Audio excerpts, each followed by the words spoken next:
Hey there, boys and girls. Welcome back to Back Pocket Game Reviews, and today we're going to talk about the Alex Jones incident.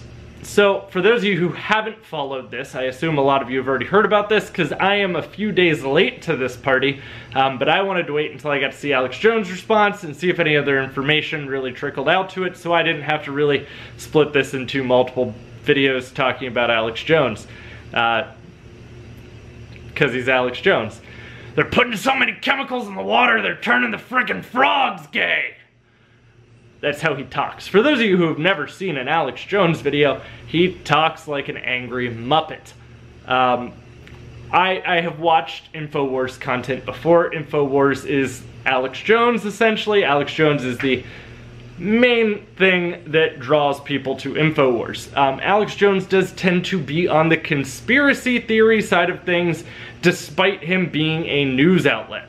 He is an independent news outlet as InfoWars, and there are some really good InfoWars videos out there. There are some videos that were very much so informative and better coverage than some of the mainstream media. However, Alex Jones sometimes likes to destroy that by adding things like turning the frickin' frogs gay, or talking about the lizard people, or essentially innuendoing that the Illuminati is a real thing. Those are all things that Alex Jones does. He's even maybe made some accusations about a certain FBI investigator recently, calling him interested in little boys. Sometimes he makes some very inflammatory statements without having any proof. And when he does have proof, they're normally really poorly written articles by some crazy person in a basement wearing a tinfoil hat. Here's the thing, I'm not the biggest Alex Jones fan. I do like Paul Joseph Watson, and I don't necessarily 100% agree with everything that InfoWars does, and I don't 100% agree with everything that Paul Joseph Watson does. But I also don't live in an echo chamber, and I can understand there are opinions out there that are different than my own. So this is where this is going to get a little sketchier. In one day, Alex Jones was pulled off of the iTunes Store, Google Play Music. All of his podcasts were removed, and he was removed from YouTube. While I do feel that YouTube had the most basis of a legitimate reason to remove him, and I'll get to that in a second, the other ones just kind of stated community guidelines.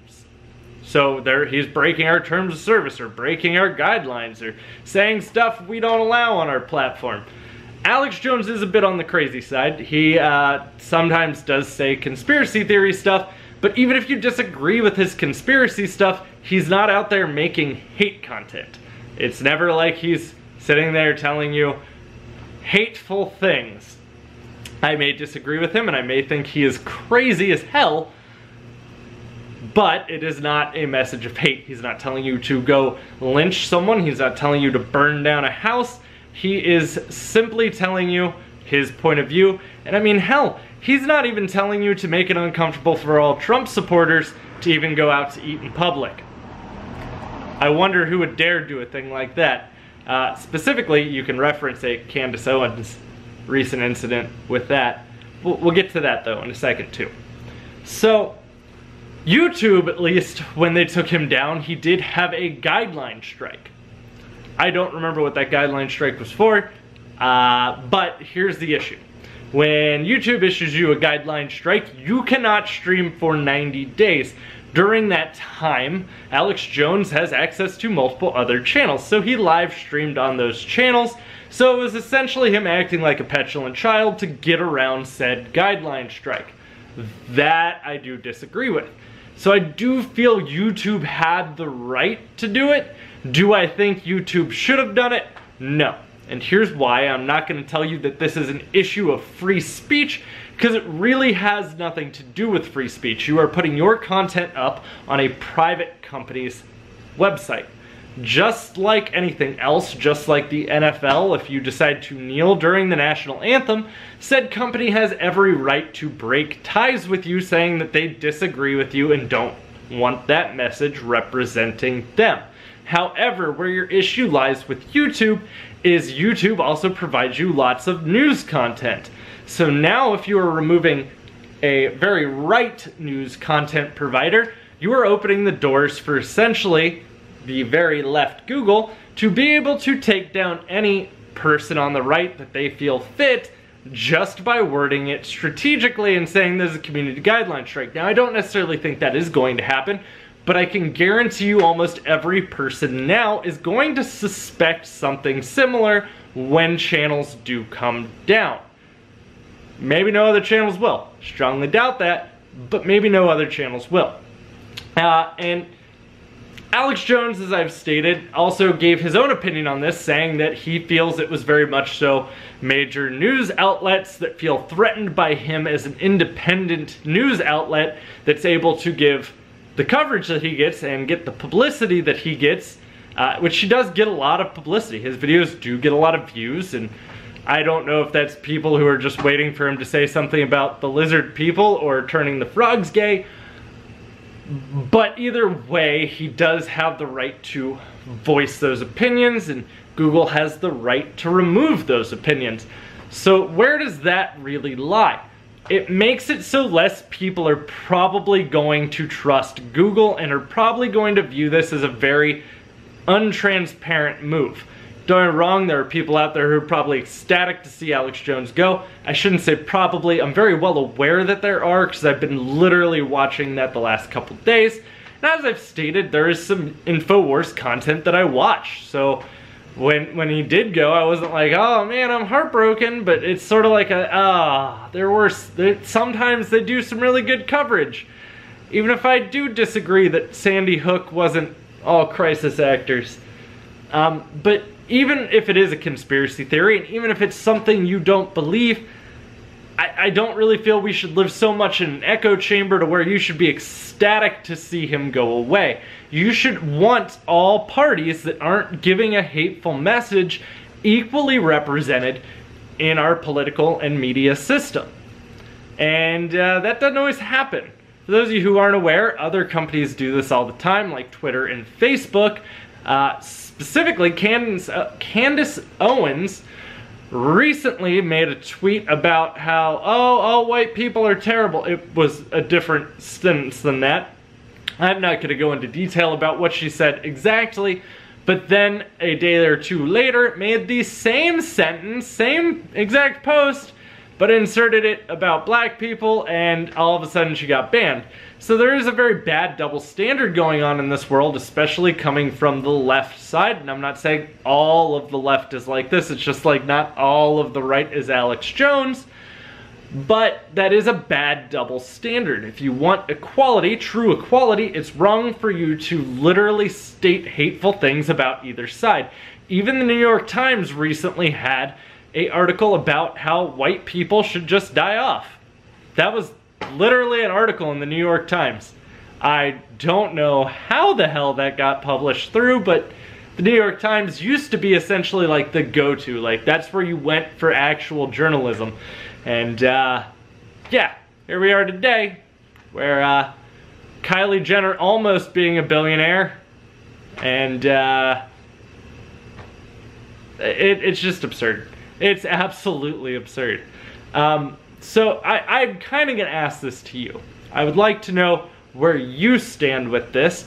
Do you feel that Google had the right to remove Alex Jones? Do you feel that iTunes did? Did you feel that Google Play did? I'm a little shocked that his podcast got taken down. Like, out of all of them, I mean, I've listened to some questionable podcasts in my life, but he's not even the worst of them out there. Do you feel that these were guideline strikes, or do you feel that this honestly was him just being silenced? And obviously, I don't think it's a freedom of speech issue, because these are private companies. It is very much so their choice on who utilizes their services.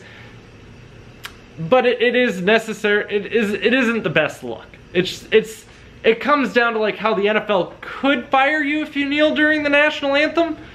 But you have people on both sides that support both arguments, and that's where stuff gets a little harder to really word it. People are allowed their opinion. People are allowed to speak their mind.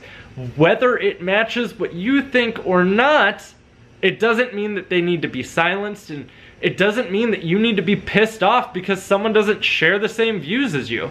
Just because someone doesn't want to let a whole bunch of migrants into the country and thinks that they should all be background checked and doesn't want the tent cities and stuff doesn't mean that they're all of a sudden Nazis and deserve to be hit with a bike lock.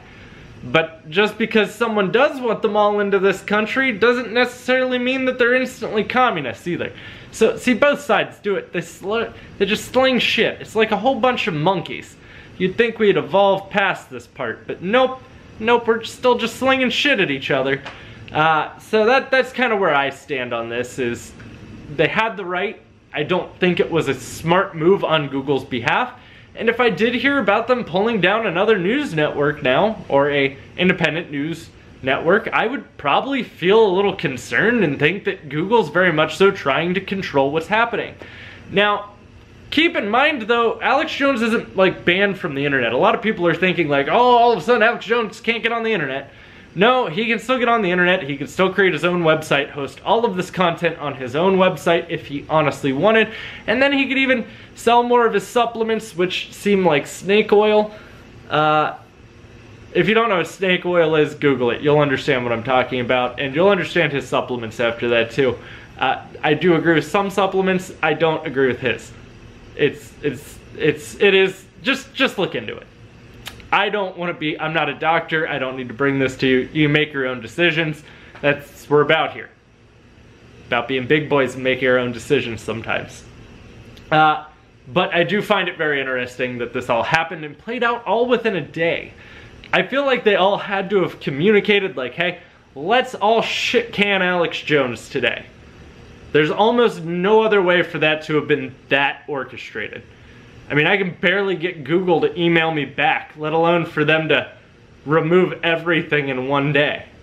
So, I don't know. I think it's a very interesting conversation. I don't necessarily think that it was the Illuminati like Alex Jones probably thinks. Actually, he stated that it was big media, but I don't necessarily know if that's true either. Could be. I'm sure big mainstream media and big news outlets do have a lot of sources over at Google and a lot of contacts there. So could they have? Probably. Don't know. It's very interesting though. Lord willing, I don't get pulled off YouTube for voicing my opinion, because we all know people sometimes hate my opinion. Guys, let me know what you think down in the comments down below. I'm interested to hearing your guys' feedback. Also, if you enjoyed this video, don't forget to give it a thumbs up. Thumbs up really help us. Also, if you hated this video, don't forget to give it a thumbs down. Thumbs down also tells YouTube to recommend the content, so either way, I'm happy. Thanks for watching, guys. I really enjoyed this, and if you do enjoy the content, you can click that subscribe button. If you really, really hate the content, you can still click that subscribe button and still hate watch. Thanks for watching. I appreciate it. I will see you all soon. I'm gonna have plenty more content coming for you.